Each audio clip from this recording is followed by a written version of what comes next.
파트 5. 고난은 쓴 약이다. 좌절하지도 휩쓸리지도 마라. 힘들수록 움직여야 살 길이 열린다.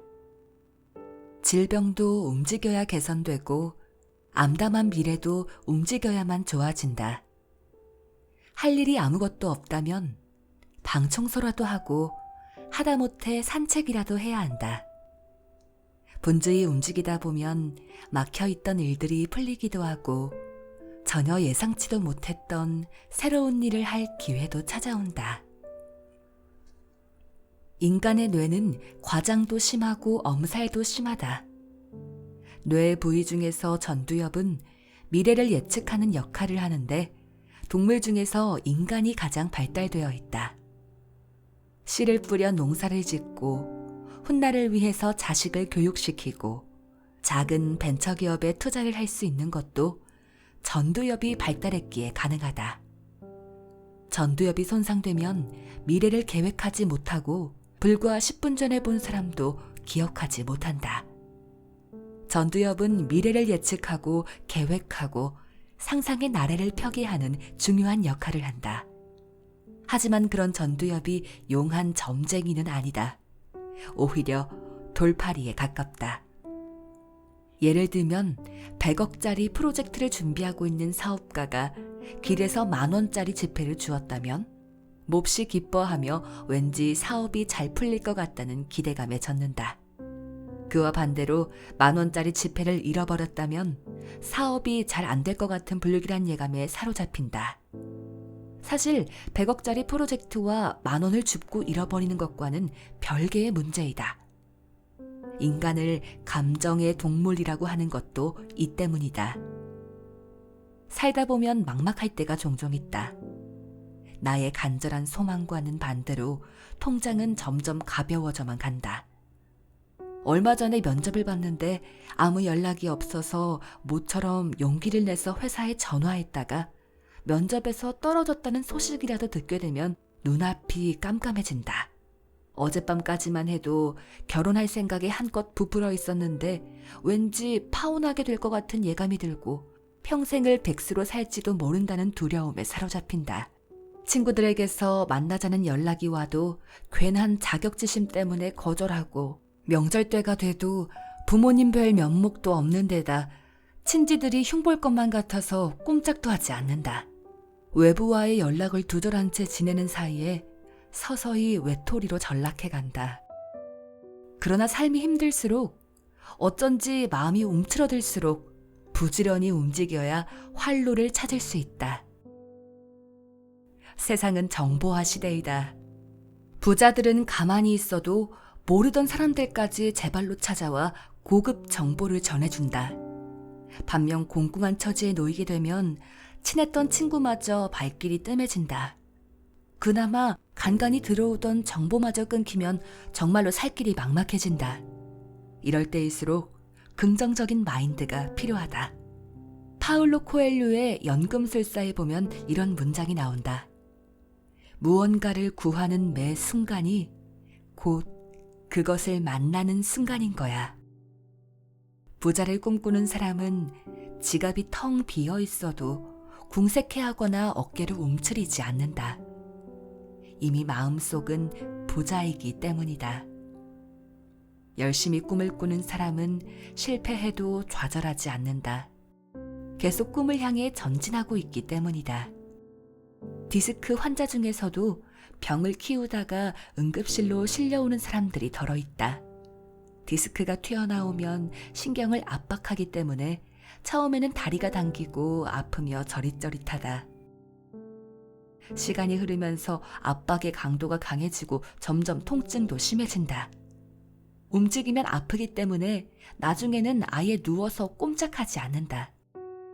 그러다 보니 근육과 인대가 점점 굳어져 관절을 움직이는 것 자체가 어려워진다.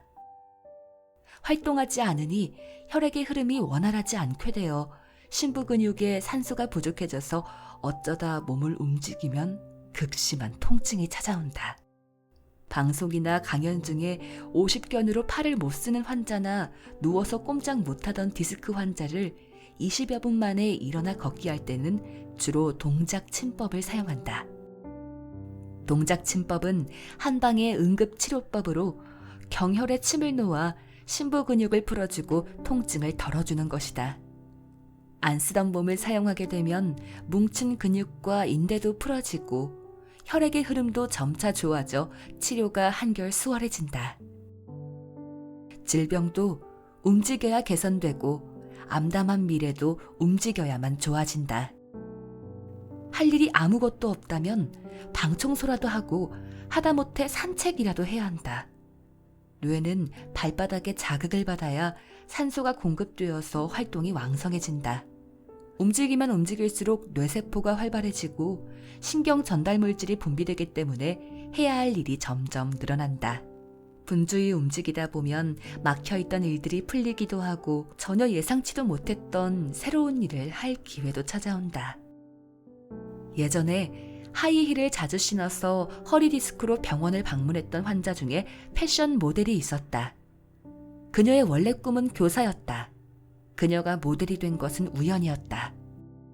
그녀가 대학 입시에 실패해서 난 정말 쓸모없는 인간이야라며 몹시 좌절해 있는데 친구가 찾아왔다. 그리고 모델 오디션을 보러 가야 하는데 몹시 떨린다며 같이 가달라고 제의를 해왔다. 그녀는 친구의 제안이 내키지는 않았지만 집에서 잠자는 것보다는 낫겠다 싶어서 따라 나섰다. 그런데 친구는 떨어지고 디자이너의 눈에 띈 그녀가 패션 모델이 되었다. 인생이라는 것은 처음부터 답이 주어져 있는 사지선다형 문제가 아니다. 오히려 자유롭게 자신의 의견을 개진하는 서술형 시험지와 같다. 그렇기 때문에 빈 공간에다 무엇을 쓰느냐는 전적으로 자신의 의지에 달려있다.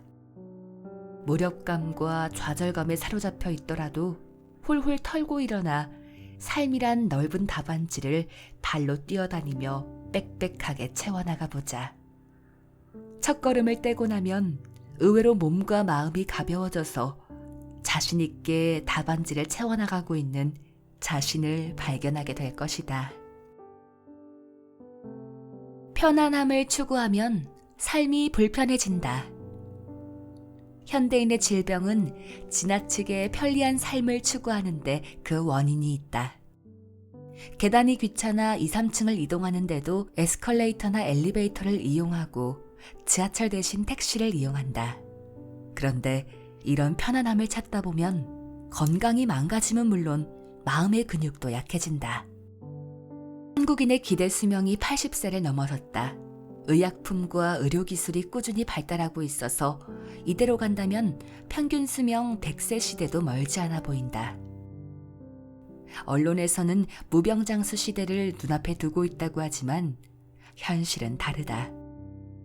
대다수 성인 남성들이 고혈압, 당뇨, 비만 등을 비롯해서 한 가지 이상의 질병에 시달리고 있다. 거리에 나가보면 번듯한 건물에는 여지없이 각종 병원이 입주해 있다. 종합병원에는 수많은 사람들이 대기하고 있고 응급실은 환자들로 미어터질 지경이다. 우리 병원만 하더라도 10대 청소년부터 80대 노인까지 다양한 환자들이 찾아온다. 어렸을 때부터 공부 습관을 잘못 들여서 20살도 채 안 된 청소년이 목 디스크로 고통스러워하고 늘씬해지고 싶은 욕심에 하이힐만 신고 다녀서 30도 채 안 된 아가씨의 한쪽 어깨가 기울어져 있는가 하면 오랜 세월 책상에만 앉아 있어서 어깨가 축 처지고 노인처럼 등이 굽은 직장인도 허다하다. 또한 자가 운전자가 늘면서 디스크 환자가 급증하고 있고 무리한 운동으로 무릎 관절이나 팔목 관절 등의 이상이 와서 병원을 찾기도 한다. 현대인의 질병은 지나치게 편리한 삶을 추구하는데 그 원인이 있다. 계단을 오르내리기가 귀찮아 2, 3층을 이동하는데도 에스컬레이터나 엘리베이터를 이용하고 지하로 내려가기가 귀찮아 지하철 대신 택시를 이용하며 10분이면 충분히 걸어갈 수 있는 거리도 자가용을 타고 이동한다. 마트에 가서 장 보는 일도 귀찮아서 인터넷으로 장바구니를 배달시키는 세상이니 인체의 면역력이 떨어질 수밖에 없다.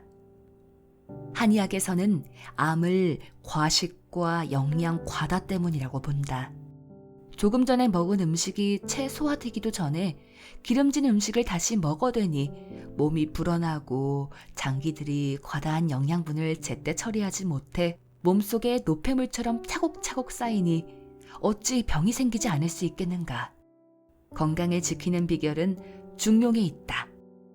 다이어트를 한다고 음식을 거르면 영양실조에 걸리고 맛있다고 해서 마음대로 먹으면 비만을 비롯한 각종 성인병을 불러온다. 운동은 몸에 좋지만 지나치면 관절이나 허리에 부담이 와서 안 하느니만 못하고, 그렇다고 집에서 꼼짝하지 않으면 관절이나 근육이 약해진다. 건강에 있어서만큼은 중도주의를 택해야 한다. 인류는 사냥이나 채집, 농사를 지으며 오랫동안 살아왔다. 문명의 발달로 육체를 사용할 일이 거의 없다고 하더라도 적당히 몸을 꾸준히 움직여줘야 신체 기능이 제 역할을 한다. 웬만한 거리나 5층 이내의 빌딩은 걸어다니고 자가용보다는 대중교통을 이용하는 게 정신건강에도 좋고 육체 건강에도 좋다. 현대인의 질병을 불러오는 두 번째 요인은 스트레스이다. 인체는 어느 부위든 자극을 받으면 곧바로 반응하게 되어 있다. 스트레스란 외부 자극에 대한 생체 반응계에 이상이 생겼음을 의미한다. 자극을 받으면 방어한 뒤 적응해야 하는데 과다한 스트레스로 방어가 되지 않아서 적응할 수 없는 경우 인체의 균형이 무너지며 질병이 찾아온다. 동양의학고전인 영추의 백병시생편에 이런 구절이 있다. 풍우, 한서 등의 사악한 기운은 체내가 허약하지 않으면 괜찮다. 그 자체가 사람을 상하게 하지는 않는다. 갑작스레 찬바람을 쐬거나 폭우를 만나도 병에 걸리지 않는 까닭은 체내가 허약하지 않기 때문이다. 따라서 사악한 기운 그 자체로서는 사람이 상하지 않는다. 외부에서 각종 바이러스가 침입해 들어오면 방어기제가 발동한다. 심신이 건강한 사람일수록 방어체제가 잘 갖춰져 있다. 따라서 심신이 건강하면 외부 바이러스의 침입을 막아내 병에 걸리지 않는다는 뜻이다. 인체는 평형거울처럼 균형을 유지하려는 습성이 있다. 스트레스를 받으면 균형을 유지하기 위해서 방어체제에 들어간다. 예를 들어서 음식을 먹고 구토를 하거나 설사를 했다면 균형을 유지하기 위해 외부 바이러스와 한바탕 전쟁을 치렀음을 의미한다. 심신이 건강한 사람은 구토나 설사를 함으로써 균형을 되찾지만 허약한 사람은 구토나 설사가 머지않아 병원에 입원하게 된다. 적절한 스트레스는 인체의 면역력을 키워주지만 과도한 스트레스는 인체의 균형을 무너뜨린다. 심신을 건강하게 유지하기 위해서는 스트레스가 밀려왔을 때 현명하게 대처할 필요가 있다. 이런 스트레스를 다스리려면 4가지 기술을 익혀야 한다. 첫 번째, 스트레스를 이기기 위해서는 아무리 짜증나고 불안한 상황이라 하더라도 식사를 걸러서는 안 된다. 혈당이 떨어지고 몸이 다운되면 스트레스를 이길 수 없다. 두 번째, 과음을 하거나 지나친 카페인 섭취는 피해야 한다. 알코올과 카페인은 가뜩이나 예민해져 있는 신경을 자극하기 때문에 인체의 균형을 무너뜨릴 수 있다. 세 번째, 가슴이 답답하거나 울화가 치밀 때는 산보를 하는 게 좋다. 길게 심호흡을 하면서 공원을 천천히 걷다 보면 스트레스로부터 한 발짝 떨어져 객관적으로 상황을 바라보게 되고 순간적으로 무너졌던 심신의 균형을 되찾게 된다. 네 번째, 긍정적으로 생각할 필요가 있다. 세상 모든 일은 낮과 밤처럼 부정적인 면과 긍정적인 면을 동시에 지니고 있다. 긍정적인 쪽으로 해석하고 받아들이면 흥분도 가라앉고 체내의 자율신경계도 이내 제자리를 찾아간다. 세상의 질병은 수없이 많지만 건강은 단 하나뿐이다. 편안한 삶을 추구하다 보면 삶이 편안해지는 게 아니라 오히려 불편해지는 법이다. 항상 중용을 잃지 말고 스트레스를 받으면 지혜를 발휘해서 적절하게 대처해야 무병장수를 누릴 수 있다.